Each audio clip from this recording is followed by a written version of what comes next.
Green roofs will become very important as time goes on. Toronto is one of the leading cities in North America for green roof coverage.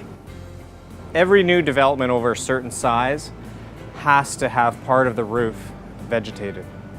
So green roofs are going on buildings in Toronto every year, and so it's really important to research and understand the performance values of green roofs and how to optimize them. Right now we're atop the Daniels School of Architecture, Landscape and Design at the University of Toronto. I'm a PhD student at York University in the biology department, and I'm cross-appointed as a biologist here at the GRIT Lab. GRIT Lab stands for Green Roof Innovation Testing Lab, and here at the GRIT Lab we look at different factors that influence green roof performance. Green roof at its basic level is vegetation growing on a structure. The main components are plants, growing media, filtering fabric, and drainage layer underneath.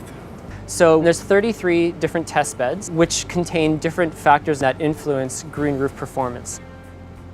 So we look at 2 different plant types. We look at 3 different irrigation types: no irrigation, moisture sensors, and timed irrigation. We look at 2 different soil types, and we look at soil depth. Soil depth plays into the cost and the weight of a green roof system, so this is very important. As one of the special sponsors for the GRIT Lab, we are very excited to have this collaboration between the GRIT Lab, my practice, Scott McIver. Scott is fabulous to work with. He's been working with us on a number of projects, everything from a brand new engineering school to a new library with a very complex green roof on it.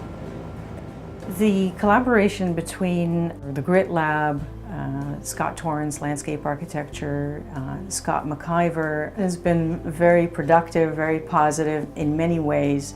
It's connected Scott Torrance, who is an alum of this faculty of the landscape architecture program, connected him back with the faculty and has enabled him to become more involved with the kind of academic research that's going on here at the GRIT Lab and at Daniels at large, to engage in the kind of science around plant biology and gain from that and enrich his own projects. And conversely, Scott McIver gaining experience with seeing how he may be able to apply his knowledge base in plant ecology and biology within a professional setting. Scott is an urban ecologist, so he brings a view of how we can approach life in our cities and how it relates to our design work at a project level. He brings an incredible knowledge base through his past work. He helps us to access state-of-the-art research on various topics, and he brings an enthusiasm and passion to the work. So working with Scott Torrance and his staff has been great. I've been able to learn a lot from landscape architects and the architectural language. It's been really challenging for me to wear a hat as a designer and start to try and understand how my ecological ideas can be put down on paper and actually applied on a building. The research that's going on at this facility is world-class, but for me, the most amazing thing is it's located in the city where I do my work.